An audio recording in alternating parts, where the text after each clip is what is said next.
And many of them that sleep in the dust of the earth shall awake, some to everlasting life, and some to shame and everlasting contempt. Daniel 12, verse 2. It is our privilege to understand the great responsibilities that God has placed upon us, so that we shall not be in darkness as to what is coming upon our world. We cannot afford to meet that day without a preparation.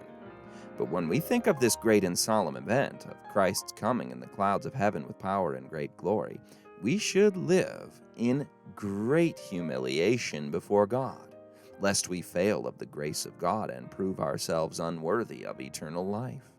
We see that the world at large have no thoughts of this great day, and many of them do not care to hear anything about it. But we must meet the record of our lives. We must remember that there is a witness to all our works. An eye, like a flame of fire, beholds us in all our actions of life. Our very thoughts and the intents and purposes of our hearts are laid bare to God's inspection. As the features are produced upon the polished plate of the artist, so are our characters upon the books of record in heaven. We ask you, how stands your character in the sight of God today? Are you preparing your souls for the grand review, that you may have the white robe of character in that day?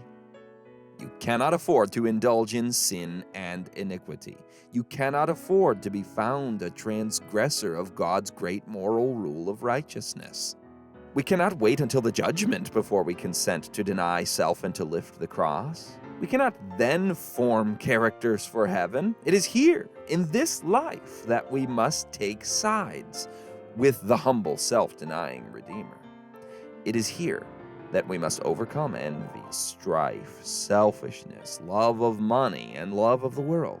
It is here that we must enter the school of Christ and learn of the Master the precious lessons of meekness and loneliness of mind. And here, it must be our aim and earnest effort to be loyal and true to the God of heaven, by obeying all of his commandments and thus be fitting up for the mansions that Christ has gone to prepare for all who love God.